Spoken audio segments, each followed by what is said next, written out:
पर्यटन के क्षेत्र में अभूतपूर्व काम किए हैं। भारत में घरेलू टूरिस्ट की संख्या के साथ ही भारत आने वाले विदेशी पर्यटकों की संख्या भी बढ़ी है। पर्यटन के क्षेत्र में जो वृद्धि हो रही है, इसका कारण भारत की बढ़ती साख है।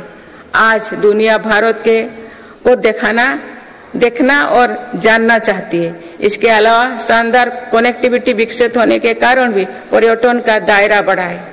जगह जगह एयरपोर्ट बनने से भी बहुत फायदा हो रही है। नॉर्थ ईस्ट में आज रिकॉर्ड संख्या में टूरिस्ट पहुंच रही है।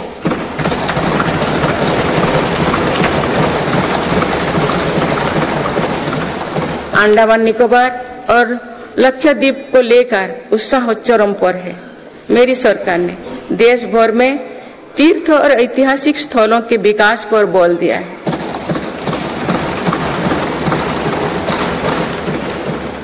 इससे अब भारत में तीर्थ यात्रा आसान हुई है। वही दुनिया भी भारत में हेरिटेज टूरिज्म को लेकर आकर्षित हो रही है। बीते एक वर्ष में 8.5 करोड़ लोग काशी गए हैं।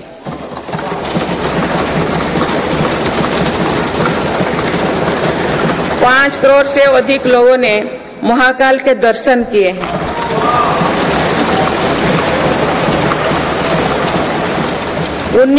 उन्नीस लाख से अधिक लोगों ने केदार धाम की यात्रा की है। अयोध्या धाम में ही प्राण प्रतिष्ठा के बाद 5 दिनों में ही 13 लाख श्रद्धालु दर्शन कर चुके हैं।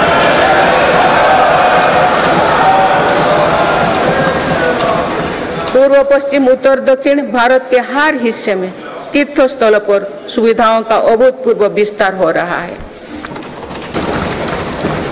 माननीय सदस्यगण, सभ्यताओं के कालखंड में ऐसे पड़ाव आते हैं जो सदियों का भविष्य तय करते हैं। भारत के इतिहास में भी ऐसे अनेक पड़ाव आए। इस वर्ष 22 जनवरी को भी देश ऐसे ही एक पड़ाव का साक्षी बना है।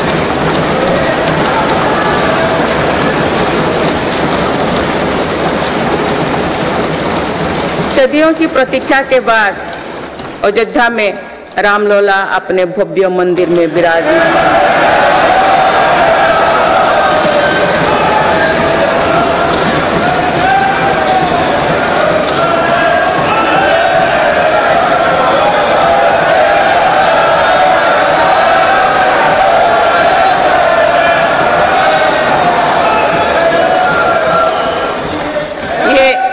ये करोड़ों देशवासियों की इच्छा और आस्था का प्रश्न था, जिसका उत्तर देश ने पूरे सद्भाव के साथ खोजा है।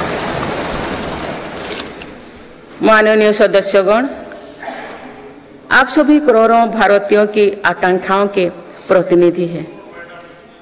आज जो युवा स्कूल कॉलेज में है, उनके सपने बिल्कुल अलग हैं।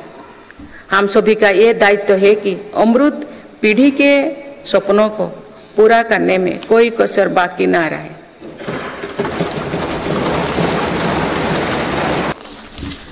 माननीय सदस्यगण, मेरी सरकार ने ऐसे क्षेत्रों की भी पहली बार विकास से जोड़ा है जो दशकों तक उपेक्षित रहे।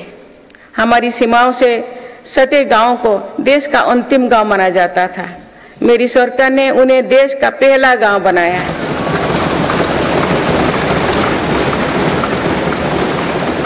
इन गांवों के विकास के लिए वाइब्रेंट विलेज प्रोग्राम शुरू किया है। अंडमान निकोबार और लक्षद्वीप जैसे हमारे दूर सुदूर के द्वीप समूह भी विकास से वंचित थे। मेरी सरकार ने इन द्वीपों में भी आधुनिक सुविधाओं का निर्माण किया।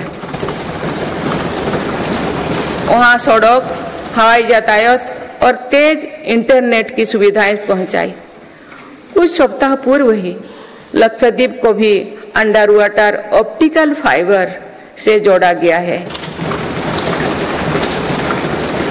इससे स्थानीय लोगों के साथ ही पर्यटकों को भी सुविधा होगी।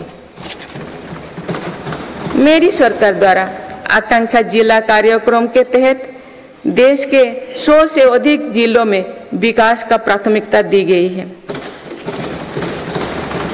इस कार्यक्रम की सफलता को देखते हुए मेरी सरकार ने आकांक्षा ब्लॉक कार्यक्रम भी शुरू किया है। इससे देश के उन ब्लॉक्स में विकास पर विशेष जोर दिया जा रहा है जो पीछे छूट गए हैं। माननीय सदस्यगण, मेरी सरकार आज पूरी सीमा पर मॉडर्न इंफ्रास्ट्रक्चर बना रही है। एक काम बहुत पहले ही प्राथमिकता के आधार पर हो जाना चाहिए था। आतंकवाद हो या विस्तारवाद, हमारी सेनाएं आज जैसे को तैसा की नीति के साथ जवाब दे रही है।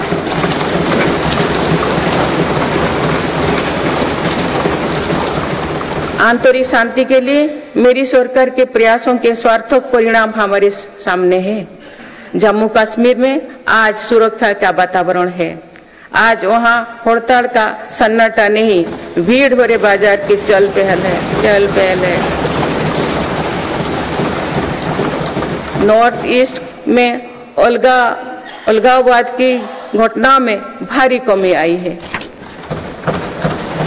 अनेक संगठनों ने स्थायी शांति के तरफ कदम बढ़ाए हैं। नक्सलवाद से प्रभावित क्षेत्र घटे हैं और नक्सली हिंसा में भी भारी गिरावट हुई है। माननीय सदस्यगण, भारत के लिए ये समय आने वाली सदियों का भविष्य लिखने का है। हमारे पूर्वजों ने हजारों वर्षों की एक विरासत हमारे लिए छोड़ी है। अपने पूर्वजों की सौगातों का आज भी हम बड़े गौरव के साथ याद करते हैं। आज की पीढ़ी को भी ऐसा विरासत बनानी है जो सदियों तक याद रखी जाए।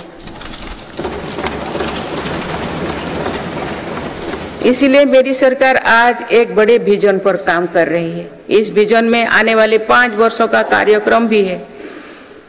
इसमें आने वाले 25 साल का रोड मैप भी है। हमारे लिए विकसित भारत सिर्फ आर्थिक समृद्धि तक सीमित नहीं है,